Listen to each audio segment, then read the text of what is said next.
guys, welcome to another Oh, episode of Footy Brews. oh, How's it that going? was a nice catch. Did you for that one? Yes, I did. I haven't. I would like to make a point. I have not dropped the ball once, so I'm getting pretty good. That's true. You're like 20 for 20 at this point. 20 for 20. But Not bad. Yeah, so we got exciting news today, Sash. The Champions League is gonna have a new format.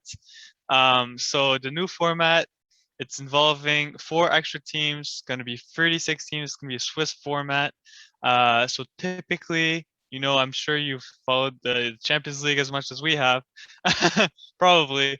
But yeah, we won't have the infamous group stage anymore. The group stage with the 8 groups, four Mhm. teams per group. That's not going to be there.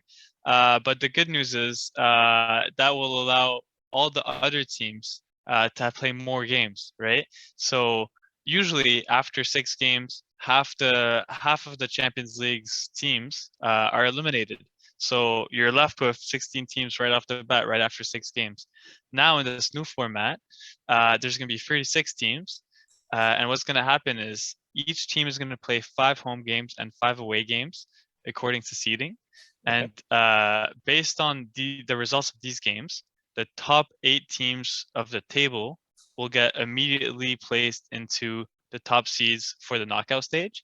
The next 16 teams are going to be playing a knockout stage to match up against these top seeds. And then the last 12 teams are going to be eliminated. So the good Wow. news is minimum games you can play is 10 games, and then after 12 teams are eliminated. After 2 more games, an additional 8 teams will be eliminated, and then so on and so forth until the knockout is over and there's a champion. Wow. So it's That's looking cool. like a good system. I like it. More games, more potential big matchups. So that's kind of what we wanted from a neutral fan, to see a bit more bigger matchups.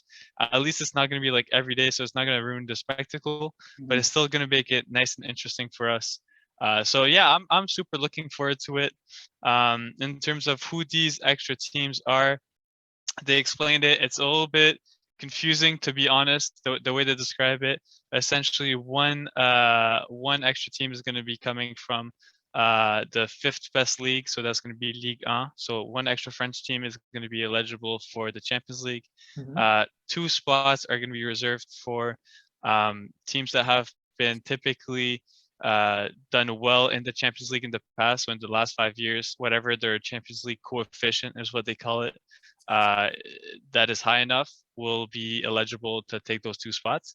So Okay. essentially, what they're trying to say is, Liverpool, or not Liverpool, sorry, Spurs and like Arsenal, who have typically done as well and are finishing just outside the top of the Prem, so they're finishing right outside those Champions League spots. They're Mhm. going to be able to also come in. So they're getting their dream of all the big six joining the Champions League, without explicitly saying it. That's essentially what they're trying to do.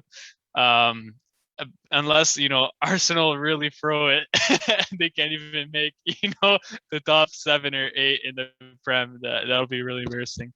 Maybe next season we'll see. But and then the last spot, I believe, is going to be just a spot up for grabs for the other qualifying countries that are not in the Big Five leagues. So, more teams, more fun stuff. It still gives the opportunity to any Porto, any Ajax out there to really shine. Hopefully, Leicester will be in the Champions League next year. I'm really excited to see how they do. Hopefully, West Ham makes it as well. Really hope they make it to the next Champions League phase. So, yeah, it's gonna be a good one. We still have 3 more games technically in this year's Champions League, semifinals and then the finals.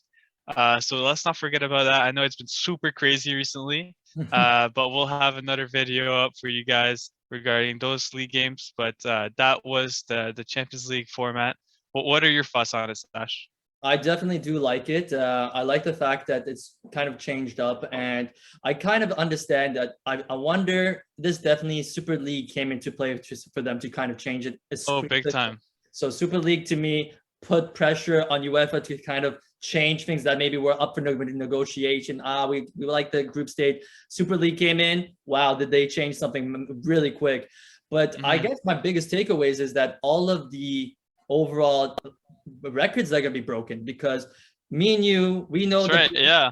biggest players, but Ronaldo, Messi, what they have all the stats, but now once they're retired, it's not gonna be as fair because all these players are gonna be playing. They're gonna have so many more, fixtures, so games. many more caps. So appearances really contribute to having more goals, more everything. So yeah, no, you're absolutely right. It's going to be pre and post Champions League format I records. think that's the only thing that I'm sad about is that I think now that Messi and Ronaldo's records of Champions League will be broken because the fact that these players are going to get so many more opportunities to score so many more goals, so many more appearances to play, so many, like I want one that really sticks out to me for a record that no one really thinks is going to be broken is the fact that Ronaldo scored 17 goals in a span of like 9 games, right?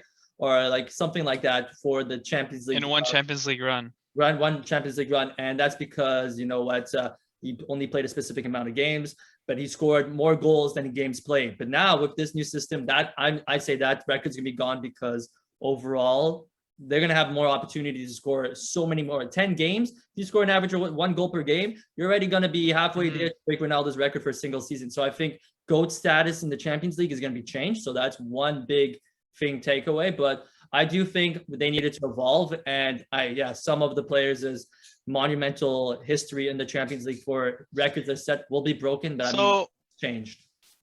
Yeah, that's possible. I'm not too worried about that. Records are also meant to be broken, but some of those records that Messi and Ronaldo have put are so unbelievably like crazy and even especially like in terms of consistency of their records, right? They have so many goals total, right? So the difference in fixtures isn't as great as you might think in terms of the most fixtures you can play in one Champions League. Currently, it's 13 games, right? So the six group stage games, then you have 6 knockout stage games, and then the one final, right? So that's 13 games. With the new format, you're increasing that by 4 games to 17 games. That's the most you can play in one run. So, Ronaldo, I think he scored 17 goals in 13 games that one season. Yep. In the Champions League. Now, 17 goals in 17 games is no small feat either, and you will have to do it against, as many strong teams, if not more strong teams. So, I'm not gonna say it's gonna be definitely broken, but there are good chances. Before with Haaland, Haaland scoring a crazy amount of Champions League goals. I think this kind of gives them the extra boost he might have needed. But now, for all these big players, it's going to be consistency. Are they going to be as consistent as Ronaldo and Messi? That's going to be another big topic for another day. Yeah, I guess to round that up then, Romain, thank you for explaining that in depthly. That definitely, I think for those who didn't understand, kind of gets a bit of understanding. But no, that I guess rounds it up. Definitely, I like the new format, and I think change was needed, and UEFA took it into their hands. So, any last comments for you, Romain, about this topic? No, I'm excited for the next one, but let's stay tuned for this year's Champions League, we'll catch you next time. Footy Brews out. Next time. Don't forget to subscribe and like and comment, and please comment. I'll let you handle all that stuff. You subscribe, and you guys let us know what you think about this new format is. Put your comments below. We'll definitely take a look into it. Have a good one. Cheers, guys.